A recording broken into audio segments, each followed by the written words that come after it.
Just 2 years after winning control of the Senate for the first time since 2007, Republicans run the risk of losing the upper chamber in November.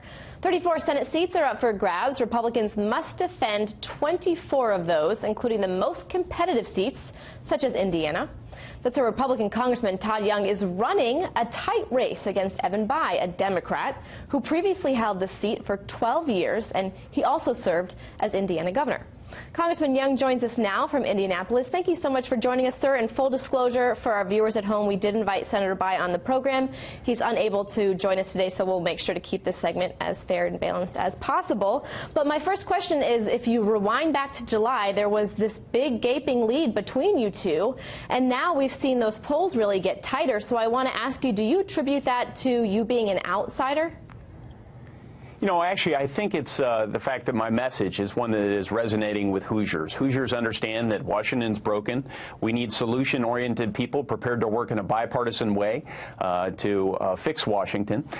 We need to make sure that every Hoosier has access to a quality education that leads to a good-paying job and ultimately a meaningful career in places like Indiana. And the other thing we need to focus on is keeping America safe and secure. And as a U.S. Marine, I feel like I have some value to add in this area. So it's really the message more than anything else. Okay, I want to talk about some news-making headlines this week. Senator Bayh has been hitting you on federal assistance to Carrier employees. That's the air conditioning manufacturer that is leaving your state, going to Mexico. And like I said, and to be fair and balanced, I want to put up a statement. He wrote in part, Congressman Todd Young wants to help companies but leave workers in the lurch. It says a lot about Congressman Young's priority when he opposed this critical program for Hoosiers who lost their jobs to Mexico, but supported tax breaks for companies like Carrier who ship Hoosier jobs overseas. What's your response to that, sir? You know, it's unfortunate that Evan Bayh is exploiting this situation for political gain.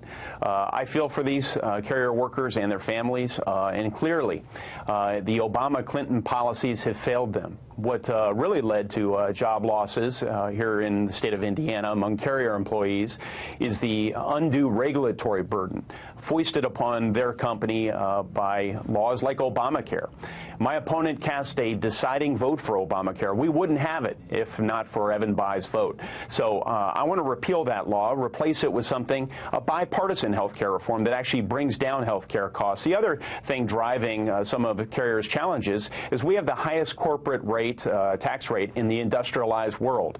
If we have Hillary Clinton as our next president, God forbid, and Evan Bayh rubber stamping that Clinton agenda, we know very well that the tax rates will almost certainly go up, not down. So that's not an environment conducive to job creation, unfortunately. Okay, I want you to elaborate on a couple points that you made.